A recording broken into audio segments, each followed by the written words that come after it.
Imagine mo, na-trap ka.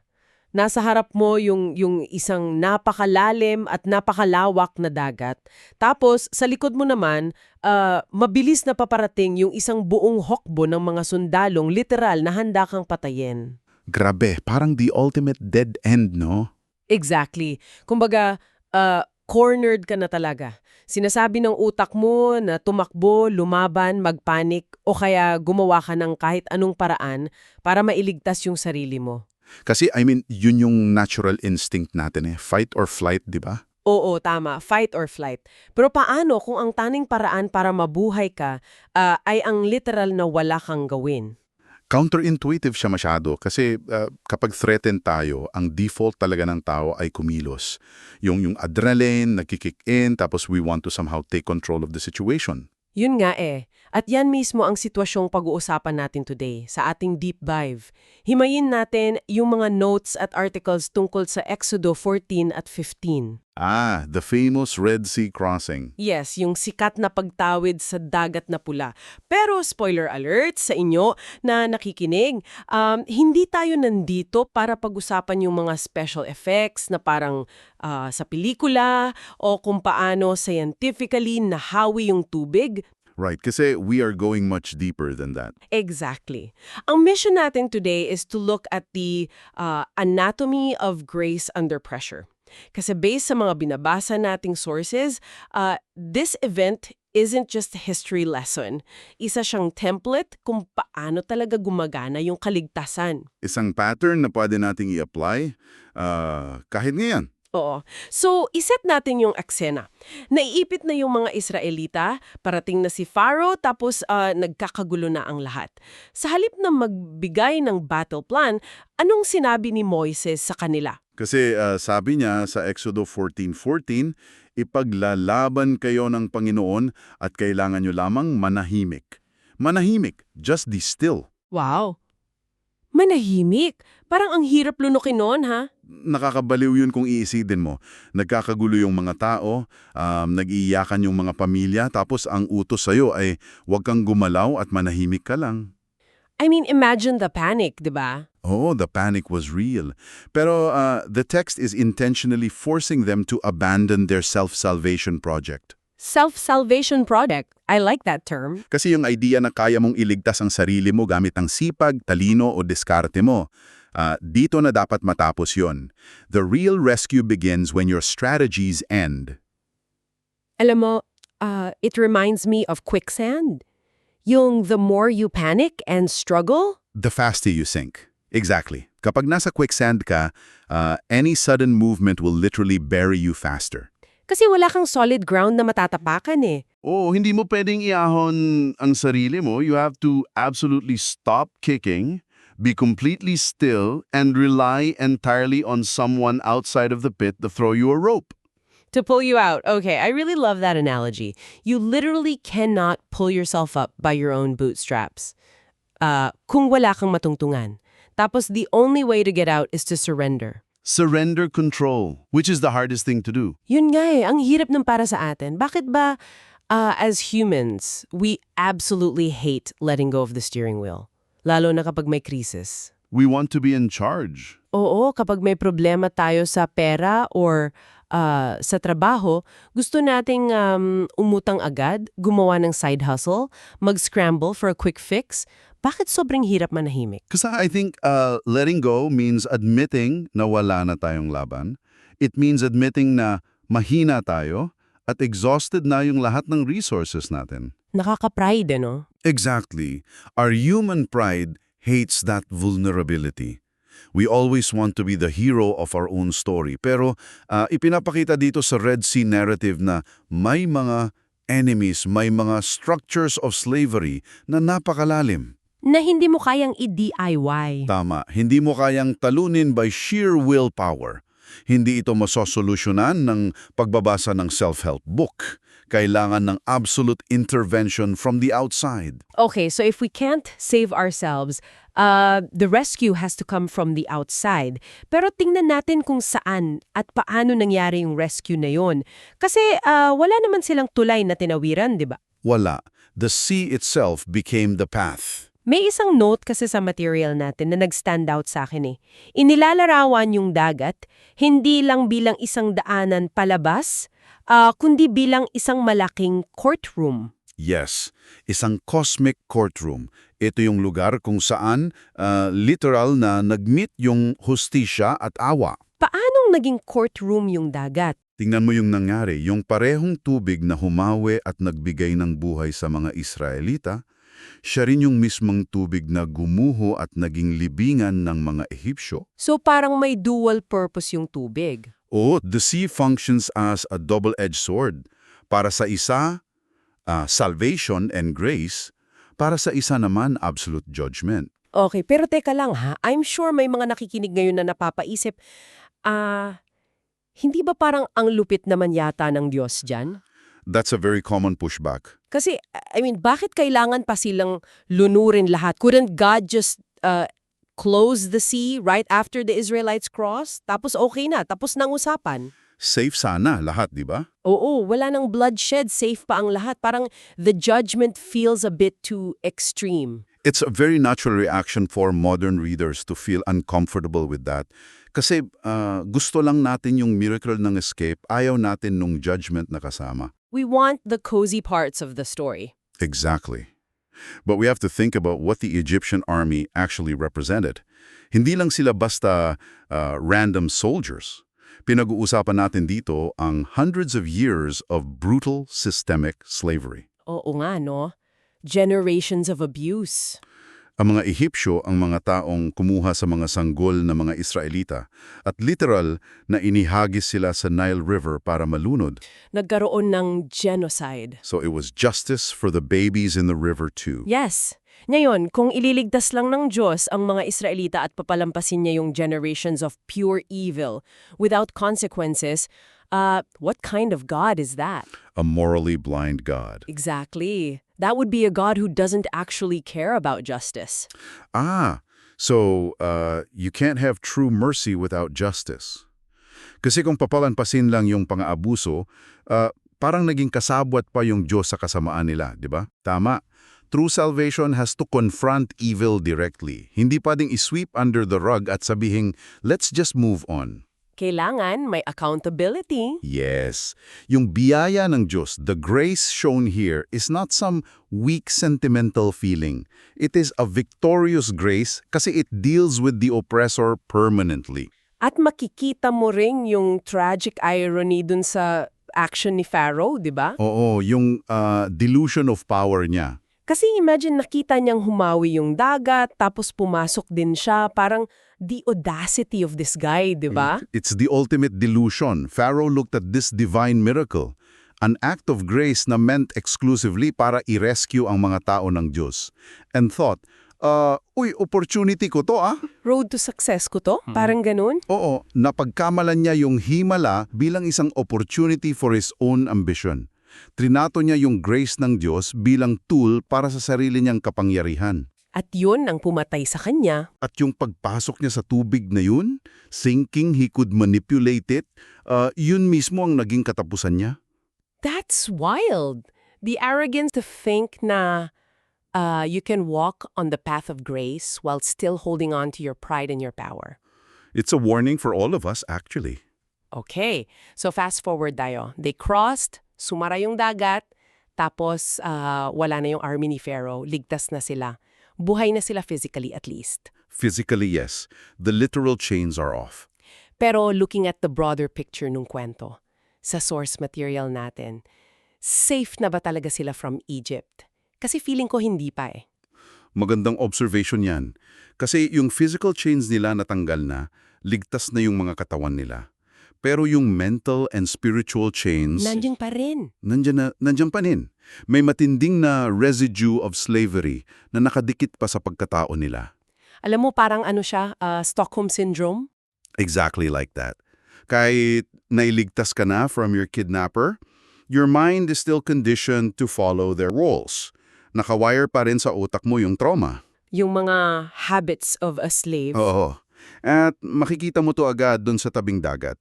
Bago pa man mahawi yung tubig at natakot sila, ano yung unang naging reaksyon nila kay Moises? Sabi nila, Mabuti pa nung nasa Ehipto kami. Parang, wow! Handa silang bumalik sa pang-aabuso kasi yun yung familiar sa kanila. They got genuinely nostalgic about their own abuse. Mas pinili nila yung predictable na slavery kumpara sa freedom na hindi pa nila kabisado. That is so dark, pero so human. It is. This shows us a profound truth from the text. Taking Israel out of Egypt is just the first step. Taking the Egypt out of Israel is a much longer process. Wait, taking the Egypt out of Israel? Yes. Sa theology, the entire journey in the wilderness is essentially the de-Egypting of their soul. Ang ganda nung term na yun, the Egypting. So, para sa iyo na nakikinig ngayon, we can totally relate to this. Paano natin malalaman if may natitira pang Egypt sa sistema natin? That's a great practical question. Kasi, let's say, umalis ka sa isang super toxic workplace o naka-move on ka na mula sa isang manipulative relationship, ligtas ka na. Pero paano mo malalaman kung hindi pa de-Egypted yung kaluluwa mo? Look at how you react under severe pressure. Kapag na-stress ka sa bagong environment mo, bumabalik ka ba sa self-sabotaging behavior mo? Oh, wow! Naghahanap ka ba ng approval sa mga maling tao? Exactly. Naghahabol ka ba ng approval kasi yun yung nakasanayan mo sa dati mong toxic boss o partner. The true mark of freedom isn't just physical distance from the abuser. So, what is the true mark of freedom then? Dito sa Exodus, the text notes a massive shift in their hearts after the sea crosses. In chapter 14, verse 31, it says, "They saw the great power of the Lord, and the people feared the Lord." Pinalitan nila yung takot nila? Pinalitan nila yung takot nila kay Pharaoh ng isang malalim at banal na paggalang, a reverence para sa Diyos. So the real shift happens when you swap out who you are most afraid of. Or rather, kung kanino mo ibinibigay yung ultimate allegiance mo. That's the perfect word, allegiance. Pero wait lang let's unpack that word. Allegiance or yung serving a new master. Kasi kapag tinanong mo ang kahit sinong tao ngayon kung ano ang meaning ng freedom, ang isasagot nila is autonomy. Kasarinlan, independence. Oho, kasarinlan. Ibig sabihin, wala akong boss, wala akong sinusunod. I am the captain of my soul and I get to do whatever I want. Pero iba ang definition ng Bible of freedom, di ba? Ibang-iba, and our modern obsession with autonomy actually blinds us to what true freedom is in the biblical sense. Paano siya naiiba? Ang goal ng pag-alis ng Israel sa Ehipto ay hindi para i-drop sila sa gitna ng deserto at sabihin, okay, do whatever you want, live your truth. Hindi ganun yung naging approach. Hindi ganon. Paulit-ulit na sinabi ng Diyos kay Pharaoh through Moses, "Let my people go so that they may serve me." So that they may serve me. Wait, so niligtas sila para maglingkod. Pinalitan lang yung master. Yes, and that is a crucial distinction. The biblical concept of freedom is not absolute autonomy. Why? Kasi in reality, nobody is completely autonomous. Exactly. Kapag sinabi mong wala kang susundin, you just end up becoming a slave to your own fleeting desires, to your ego, or to the cultural trends around you. Alipin ka pa rin in the end. Pagod at hindi ka bibigyan ng halaga patungo sa isang hari na mamahalin ka. Isang hari na literal na ilalaan ang sarili niya para sa'yo. At gagabayan ka para maranasan mo ang tunay na buhay. That is true freedom. That makes so much sense. We're all serving something anyway. Might as well choose the master who actually loves you. Exactly right. Pero if we are exchanging a tyrant for a new king, how do we know na kaya tayong protektahan nitong bagong king na ito? Which brings us back to the whole imagery of the sea. Ah, yes, the sea. This is profound. I really want to dive into this part kasi I think a lot of people miss the massive significance of what the water meant back then. Hindi lang siya basta tubig, di ba? Oo, para maintindihan natin kung gaano kabigat yung ginawa ng Diyos. Dito, kailangan nating pumasok sa mindset ng mga ancient people. Sa ancient Near East, the sea wasn't just a body of water or a nice place to go surfing.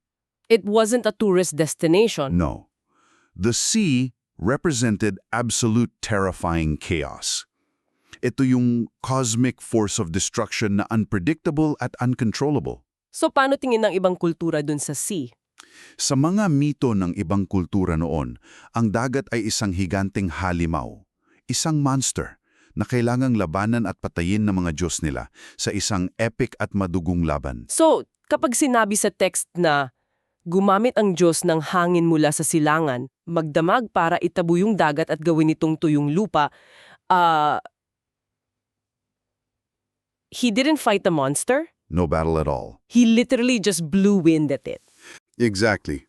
It's a massive theological flex. Hindi siya nakipagganya sa dagat, ipinapakita ng Diyos na siya ang absolute Lord over chaos. So parang he's just controlling it effortlessly. Oo, na pati itong primordial terrifying force of nature na kinakatakutan ng lahat, it's just obedient matter to him. Sumusunod ito sa utos niya na parang isang well-trained pet. Wow, a well-trained pet. God isn't some small tribal deity na natatakot sa forces of nature. Siya ang may akda at kumukontrol sa buong kalikasan at kasaysayan. Wow, kapag na-imagine ko to, it's so incredibly comforting, lalo na para sa'yo na nakikinig right now and you feel like your life is drowning in chaos. Totoo yan. It changes your perspective on your own storms. Kasi, patong-patong na bills, health scares na bigla na lang dumating, relationships falling apart, everything feels like huge waves crashing down on you tapos wala kang makapitan. And the deep comfort here is knowing na we don't live in a universe governed by blind, random, chaotic forces. Hindi lang siya bad luck. Hindi. Yung chaos na nakikita mo, it might look terrifying and insurmountable sa level natin. Pero sa paningin ng Diyos, everything is perfectly ordered under His hand. So ang bawat patak pala ng tubig sa dagat na humawi ay kinokontrol ng hari na nagmamahal sa'yo. Exactly. God is completely sovereign over the chaos. So kapag na-realize mo na ganito kalakas yung nagligtas sa'yo, na kaya niyang i-manipulate yung pinakamatinding chaos just to pull you out of your quicksand, how are you supposed to react? That's the million-dollar question. Kasi mapapansin mo sa text, kapag nakatawid na sila, the crisis doesn't end with a debriefing session. Walang post-event evaluation. Oo. Hindi sila nag-set up ng tent para mag-seminar kung anong nangyari. Nag-react sila in the most profound way possible. Umawit sila. The Song of Moses in chapter 15. Oo, yung buong chapter 15 umawit sila. At ito yung isang habit na madalas nating mamiss ngayon. We are so exceptionally good at analyzing our pain. Oh, grabe. Guilty ako dyan. Ang galing nating himayin ang bawat detalye ng trauma natin, kung paano tayo nasaktan, kung paano tayo na-cornered. Pero kapag dumating na yung kaligtasan, kapag na-deliver na tayo at nakatawid sa kabilang ibayo, we suddenly don't know how to celebrate it properly. We just move on. Oh, the song in Exodus 15 is what we call a re-narration of grace. They are singing the story of their rescue so they will never forget it. Totoo yan. Guilty tayong lahat dyan. Kapag may pinagdadaanan, ang haba ng mga nobela natin online. Nagrarant tayo, nagve-vent tayo. #struggle is real. Oo, #struggle is real talaga. Pero kapag nairaos na, kapag okay na ang lahat, parang, cool, back to normal. Nakakalimutang nating mag-compose ng sarili nating Song of Moses. And singing it together as a community is essential kasi it implants the truth into their collective memory. It shapes their identity. It reminds them of who saved them. At heto ang isa pa sa pinakamahalagang aspekto ng event na ito. Yung pagtawid nila sa dagat, hindi lang ito isang isolated historical event. Isa itong grand pattern. A pattern that repeats. Yes, nakikita mo yung motif na to everywhere sa grand narrative ng buong Biblia. Nagumpisa ito kay Noah, passing through the waters of judgment into a new creation. Oo nga no, the floodwaters. Tapos nakita ulit natin kay Joshua nang tumawid sila sa ilong Jordan papasok sa Promised Land. At higit sa lahat, all these threads point directly to Jesus. Let's make that connection clear. Paano eksaktong nag-fit si Jesus sa pattern ng Red Sea crossing? Kasi Ang daling isipin na the Old Testament is just a bunch of ancient rules and miracles, tapos biglang may Jesus sa New Testament. It's all completely connected. He fulfills the pattern. Paano niya kinumpleto to? Jesus is the ultimate Passover lamb who initiates a new exodus. Think about the parallel kung si Moises ay nagdala sa mga Israelitas sa tubig ng dagat upang iligtas sila mula kay Pharaoh at sa physical slavery, dumaan naman si Jesus sa pinakatubig ng kamatayan. He went through the ultimate chaos. Yes. Dumaan siya sa absolute judgment ng kasalanan sa krus. He dove headfirst into the ultimate cosmic chaos para sa atin. At ginawa niya yon upang dali ng mga tao niya hindi lang palabas sa politikal na pagkaalipin. Tundi palabas sa mismong kamatayan patungo sa buhay ng muling pagkabuhay. Definitely. That's the exact connection. Kasi palagi kong naiisip ang bautismo as just washing away dirt or like a public declaration lang. It's much deeper than that.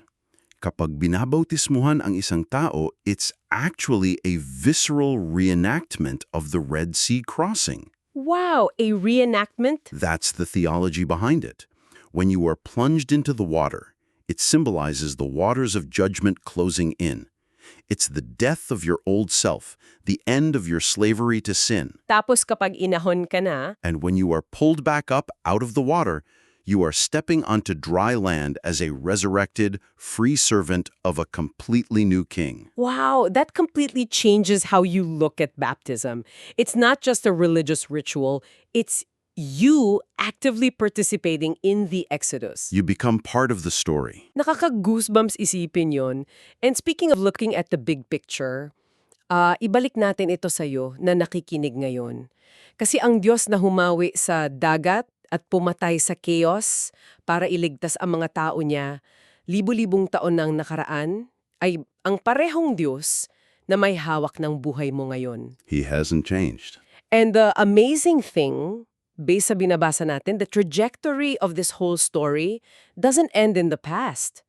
It leads all the way up to Revelation chapter 21. The new creation. Yes, the new creation. At may isang napakagandang linya doon na nagtatay ng lahat ng ito. Sabi sa Revelation 21.1, sa bagong langit at bagong lupa, wala nang dagat or the sea was no more. Wala nang dagat. Ngayon, hindi ibig sabihin nito na walang beach sa kabilang buhay o hindi ka na makapag-swimming. Walang island hopping. Oo, hindi naman literal yun. The meaning is purely theological. Kung na-establish natin kanina na the sea is a symbol of chaos, danger, and hostile forces that threaten God's people, ang pangakong wala nang dagat means all the chaos will end. All the threats that terrorize you today will permanently end. Exactly. Wala nang maghihiwalay sa atin sa Diyos. Walang dagat na maghihiwalay sa atin. Walang magulong alon na lulunod sa atin. Isang araw, matatapos lahat ng chaos.